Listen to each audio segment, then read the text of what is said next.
Here's a guy to give 5 excuses for God allowing evil to exist. This is one of the most difficult challenges to belief in God.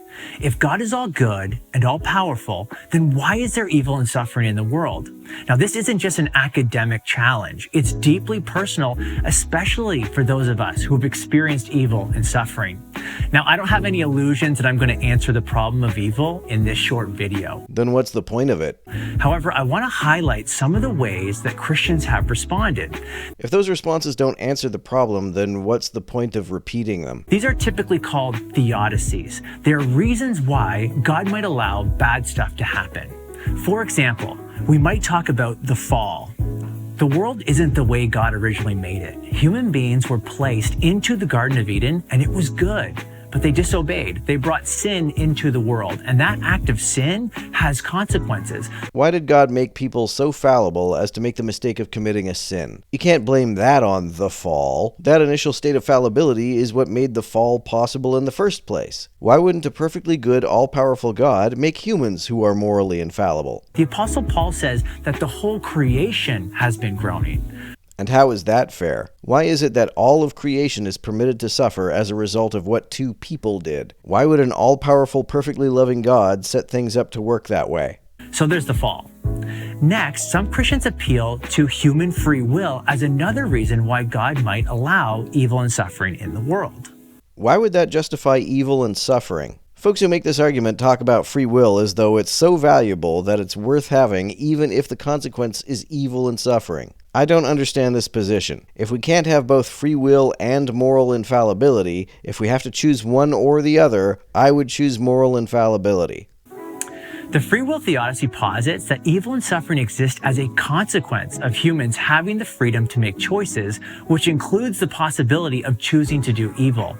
Does God have that same freedom? Is it possible for God to choose to do evil? Why couldn't he have created us such that we also have the freedom to choose evil, but simply never do? If God is both free and morally infallible, why couldn't he have made us to be both free and morally infallible? If God is not free to choose evil, then why should I want that freedom? If not having that freedom is good enough for God, shouldn't it be good enough for me? I don't understand why free will is so valuable if God can happily do without it. As a matter of fact, the Bible's full of people exercising their free will in disobedience of God, and suffering results. And why would a loving God allow that? If the people who commit sin and suffer as a result understand that the suffering is a consequence of their actions, and they take those actions anyway, then obviously committing the sin is worth the suffering. If they don't understand the consequences, then God is standing idly by and allowing them to make an innocently ignorant mistake. That's like a parent letting their child wander into a busy street. It's pretty far from perfectly loving.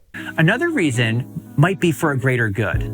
Greater good theodicies posit that despite the presence of evil and suffering, there exists a greater good or purpose that justifies or outweighs the existence of such evil and suffering. In order for that suffering to be justified, it's not enough for the good that comes from it to outweigh the suffering. It would also have to be the case that this supposedly all-powerful God lacked the power to achieve that good by any other means.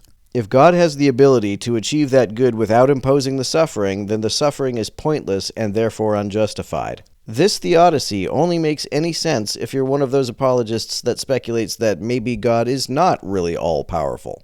One example is found in Genesis 50:20. Joseph endures tremendous evil at the hands of his brothers. But he says to his brothers, "As for you, you meant evil against me, but God meant it for good, to bring it about that many people should be kept alive as they are today." Did this all-powerful God lack the power to achieve this end without allowing people to act in an evil way? If not, then he allowed people to act in an evil way unnecessarily. Of course, Jesus' death on a cross would be another example of a great good coming from a horrendous evil. Another reason why God might permit evil and suffering is called the soul-making theodicy. It's argued that some evil and suffering is necessary for the development of human souls. In this view, this world serves as a veil of soul-making, where struggles and trials faced by individuals contribute to the formation of their characters. Did the supposedly all-powerful God lack the power to develop people's characters without putting them through suffering? If not, then the suffering is pointless and therefore unjustified. This world gets us ready to spend eternity with God. I wonder if this guy is one of those Christians who believes that babies who die before they can accept Jesus go straight to heaven. If that's the case, why don't these babies need to be prepared to spend eternity with God? Why do they get to spend eternity with God without ever needing to go through the vast majority of suffering that the rest of us have to go through? Finally, some argue that God allows evil and suffering because he wants to reveal certain things about himself that otherwise we wouldn't know. So this all-powerful God does not have the power to reveal those things about himself without imposing suffering upon us? For example, it's in a world with sin that God demonstrates his grace, his mercy, his forgiveness, his justice, and even his enemy love. So he lets evil happen so he can virtue signal about how merciful and forgiving he is? How does that make evil and suffering worth experiencing? It kind of seems like we're getting screwed in that deal. I would rather live in a world in which there is nothing to forgive in the first place. Also, if he wants us to know how merciful and forgiving he is, he could just divinely reveal that to us. He wouldn't need to let suffering occur. So we've looked at some of the reasons why God might allow evil and suffering, but I want you to notice something. There's still some liquid left over. That's because we don't have all of God's reasons figured out, and we shouldn't expect to. He's God, we're not. We do our best to understand God's ways, and then we trust him even when we don't understand. Don't ask questions or expect things to make sense. Yada yada yada, something something mysterious ways. This is supposed to pass for a convincing argument somehow.